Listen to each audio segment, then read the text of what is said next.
welcome today. I'm going to introduce myself. I'm John Nordlof. I'm the director of the Writing Center, writing specialist here at Eastern University.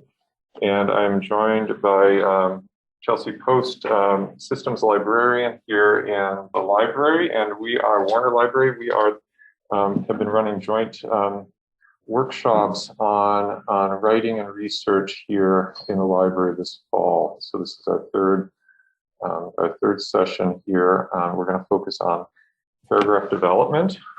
We have people here live as well as on Zoom, so that's exciting. And I'm just going to go over a few points here, but since we're a small group, I'm going to stop at points and just see if people have questions. So a couple of things here. I'm going to talk a little bit about paragraph development. We're going to just look at a few of the elements, and we're going to do a little quiz to make sure that you're covering this. But the first thing I want to say is what are paragraphs for? There haven't been paragraphs since the beginning of time. It's actually, people started writing, they just wrote. They didn't, it's funny. People didn't even use periods back in the day, and so you kind of had to sort of intuit when the breaks are. But that can be difficult, and one of the reasons for that is that it's hard for humans to take in too much new information at one time. And so breaking down complex material into smaller chunks is one of the ways that we make it easier for the reader. And that's really a lot of what we're trying to work on when I work with students on writing. That's really a lot of what we're working on, is like thinking about what the expectations of the audience and the needs of the audience are, and then writing in a way that we're able to meet those needs as best as we can. Okay, so taking a longer text and breaking it up into smaller chunks. So, and what are those elements that we look for in a paragraph here? And we might get the door there. One is, and this is a big thing here. We're going to look at this a little bit of detail here. A single idea or focus. Okay, so that's one of the ways we judge when we have a paragraph. So do I have one idea? And we're going to talk a little bit about that because sometimes that can throw people a little bit. What exactly does that mean? And it can be a little complex. We're going to have one of the things I strongly recommend, and I think it's important for writers, is to have a topic sentence. And we'll talk about what that means in a moment here, that expresses that idea. So in other words, we have one idea, and somewhere in that paragraph, we have a sentence that tells me what that idea is. A lot like a thesis statement. Then we have support for that idea in the forms of evidence and possibly discussion or analysis of the evidence. So some combination of proof. Again, depending on the kind of writing you're going to do, that's going to vary. But nonetheless, we have some kind of support or evidence. And then oftentimes we're going to talk about that evidence. Why does it prove what you think it proves? Okay. Transitional words and phrases that move us from point to point through the paragraph. And then a last statement here, and I say here, some people say, well, how long is a paragraph? I'm giving you here 7 to 12 sentences. This is a rough gauge. There's no absolute minimum or maximum. Usually for college level writing, unless you were writing for a newspaper, and I'm looking at Chelsea, you wrote for the newspaper, didn't you, while you were here? I can't remember. Yes, yes, I did, yeah. Newspaper writers sometimes have these really short, like 3-sentence paragraphs, and that's okay for journalistic writing. Usually for academic writing, it's going to be a little longer. You want to sort of develop your ideas a little bit. So oftentimes that looks like, usually to the minimum, it looks like about a half a page, but sometimes up to 3/4 of a page or more. So 7 to 12 sentences. Okay. Okay, we're going to go through each of these points in a little bit more detail, and we're going to look at an example here. Okay. So first of all, I said a single idea. Now, that doesn't, here's one thing I want to say. That doesn't mean that you're going to talk about only one point. Sometimes there might be multiple points in a single paragraph, but, and this is the key thing, if you have multiple points, it should be covered by a single idea. Somewhere we should have a sense of this is kind of there's a connection between all of those things, and that idea should be expressed in your topic sentence. Okay. So so the topic sentence should cover all the details in the paragraph. And so what do I mean by that? You might have multiple points, but you have one that it should be expressed in one idea. Let's say in your paragraph you're going to talk about apples and oranges. Okay, so that's 2 points. I want to talk about apples, I want to talk about oranges. Those are 2 points. Well, your topic sentence then should have a connection, but what's the connection between them? You might say, apples and oranges are my favorite fruit because they're both so sweet, or something like that. Okay, so we're going to look for. That's why I use that image of an umbrella, and that's that idea of do all of the ideas connect and are expressed in that topic sentence. So it's usually going to have up to three things. Usually, and I put those things here. It's going to describe the subject of the paragraph. It's going to describe usually it's going to have a subjective element to it, which is what do you want to say about that subject? So for example, in my example there, I said apples and oranges, and clearly that's the subject. We're going to talk about these fruit. But our take on it is maybe those are my favorite fruits. Okay, that's a subjective kind of thing. Now I know you're going to talk about what's good about these things. Okay. Now the last thing here, depending on if the paragraph falls in the middle of an essay or piece of writing, it's usually going to do one other thing too, which is to provide a transitional element, which is how does it connect to other ideas here. So maybe that paragraph on apples and oranges is really part of a long dissertation about apples and oranges, and so you might say another reason why I love apples and oranges best is because blah blah blah. So that another tells me, okay, you've talked about one idea and now you're moving forward. Okay, so the topic sentence is key. And again, I use that umbrella image because we're kind of connecting to ideas here. So, topic sentence. All right. Supporting detail. Now then, whatever I've claimed in my topic sentence, I have to develop that. I have to provide evidence. And think about think about it like this. The topic sentence is it's kind of like your thesis. It's like a mini thesis. It expresses the subpoint of your essay that you're going to discuss at that point. What is it? And it's usually connected back to the thesis. Okay, so you're going to provide evidence to support or develop the idea expressed in the topic sentence. Now, what kind of evidence is that going to be? In academic writing, sometimes it's going to be statistics or factual evidence, maybe coming from an academic source, like maybe you've read some scholarly research on it, okay? When you present it, though, it's important not just to present the evidence. Here, this says this, but then explain it or put it into context. What does this evidence mean? And that's important. For good academic writing, you're not just presenting what did I find, but explaining it to the reader. And that's where I'll jump in as the librarian rep here in the room, that the evidence that you're gathering, the research that you're gathering is coming from the library.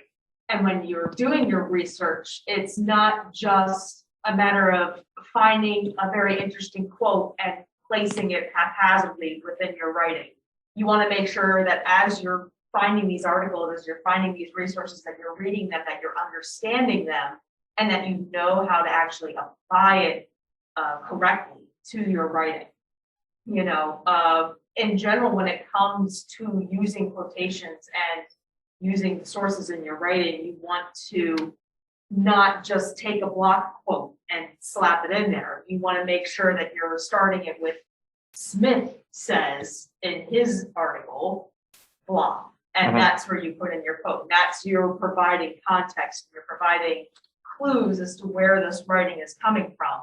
But you also understand that that quote, that paraphrase, whatever you're using, is actually going to add to your argument and not detract, not distract. You don't want to just use quotations for the sake of using quotations to fill a quota.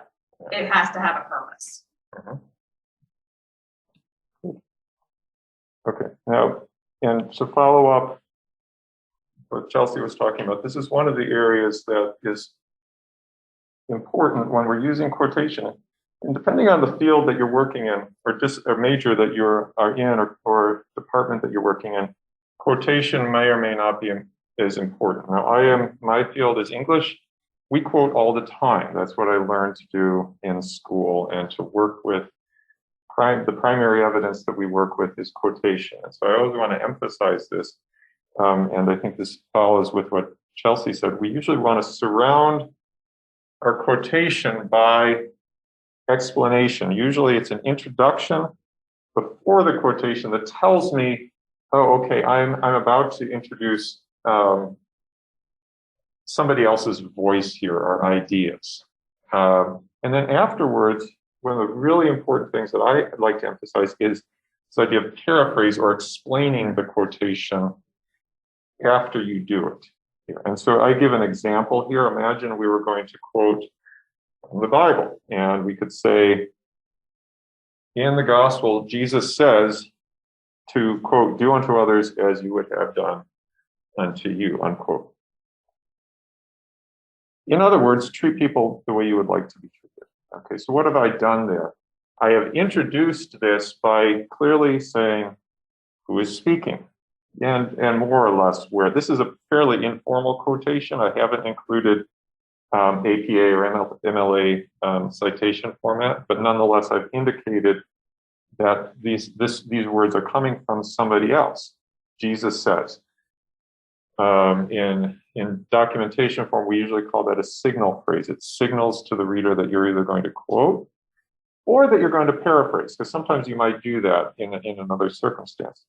But then I've also followed it up with that paraphrase. A paraphrase is just putting an idea from somebody else in my own words. So I've really just taken the quotation and I've kind of updated it. And mostly it's this unto. I mean, we know what unto means, but nobody uses that these days. I think I've never used it without being ironic, although I could, right? And so treat people the way you'd like to be treated, okay? So that's putting it in your own words.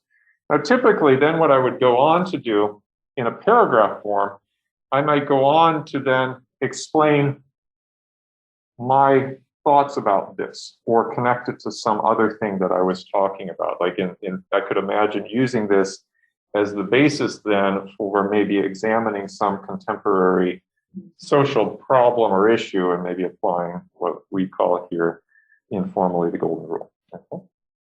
And then I talked about, the last thing we talked about is transitional phrase is there. And again, if you have multiple points, you might use a transitional word or phrase. As I listed it here, it turns out I listed all, these are adverbs, which are really, kind of conjunctive adverbs, which are really nice for connecting things. But if you have multiple points, making sure you're moving the reader between those using transitional language. Okay, so that's my material here. We're going to look at some examples in just a moment here. But one of the things I will note here is I'm really focused, for this presentation, I'm focusing on kind of body paragraphs and the format for body paragraphs. There, oftentimes essays have introductory paragraphs and concluding paragraphs function. They're almost like a separate formatting for those. I'm not going to get into that here today, but note that this is kind of a general, general principles that don't necessarily always apply for introductions and conclusions. Okay, I'm going to take a look here at a paragraph, and this comes from a student assignment here that I have given. And this particular, let me give you some context here, so you can kind of feel what's going on. This assignment was asking students to interview another student. The first year students were asked to interview a second, third, fourth year student to try to get a sense of maybe things that they should keep in mind or look out for as they go through their freshman year. Maybe what things worked well for the person they interviewed, and maybe things they wish they had done, and so forth. Lessons that they have learned. So that's the focus of this essay. You notice here a couple of things, and I'm going to focus on that here. So this is what I would call an analytical style, and that simply means that we're breaking down. When I use that term, it just means we're breaking down a topic into smaller parts, which is typically what we do in academic essays. And you'll see here, so the topic is kind of lessons learned from a second, third, fourth year student. One of the lessons is, and you can see it's expressed here in the topic sentence. And typically that topic sentence comes at the beginning of a paragraph. I like them at the beginning of the paragraph.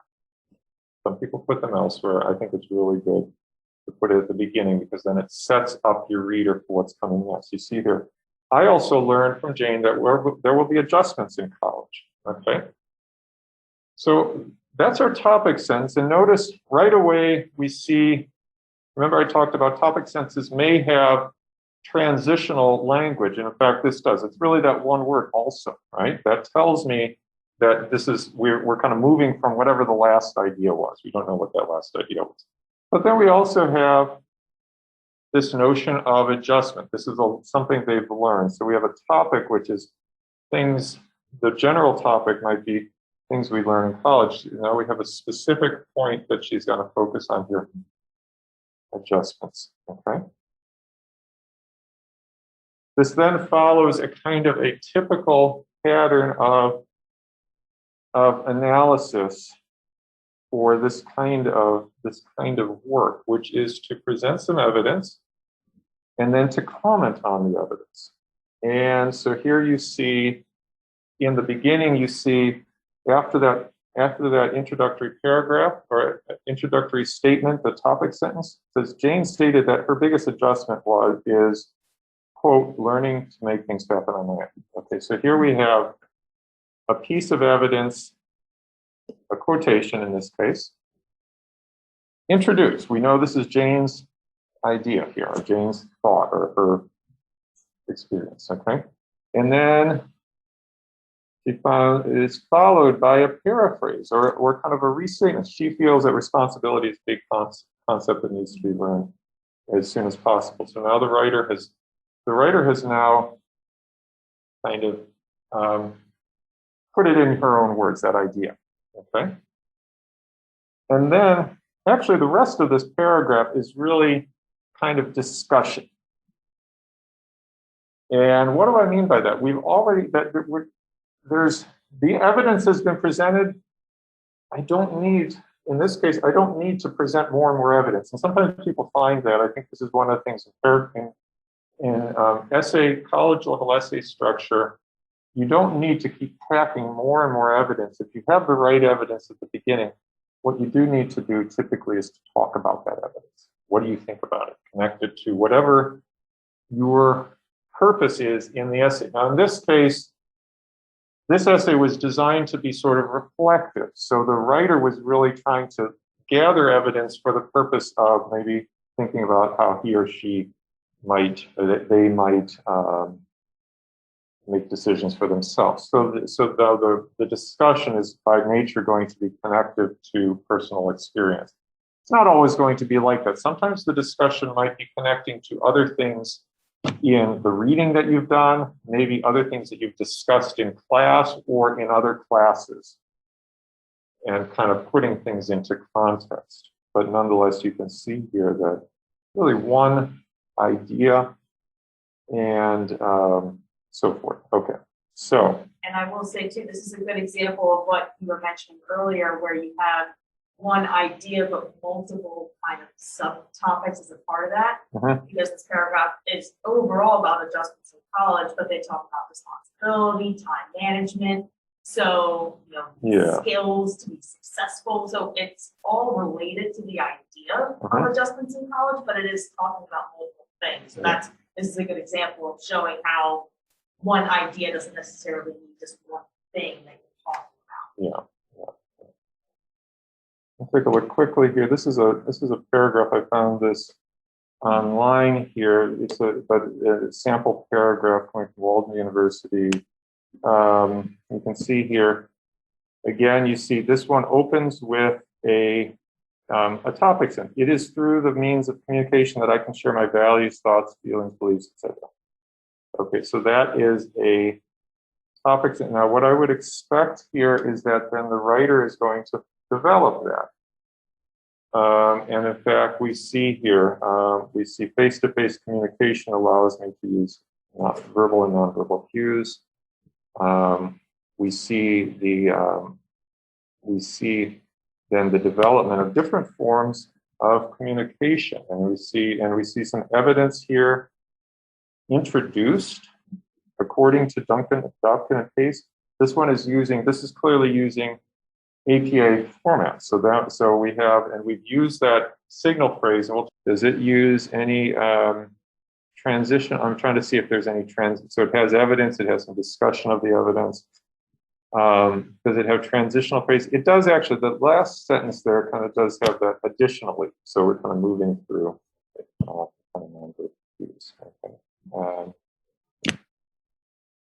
This link is the QR code is to the Writing Center page if you want. So Eastern's Writing Center, we are available daytime, Monday through Friday. We have hours in person in Walton, 205. And then we also have hours online Sunday through Thursday from 5 to 8. And those are on Zoom. But you can make an appointment if you go to the Writing Center page and follow the instructions. For traditional undergraduates, you'll find your way to our appointment page, okay? Or to our appointment call.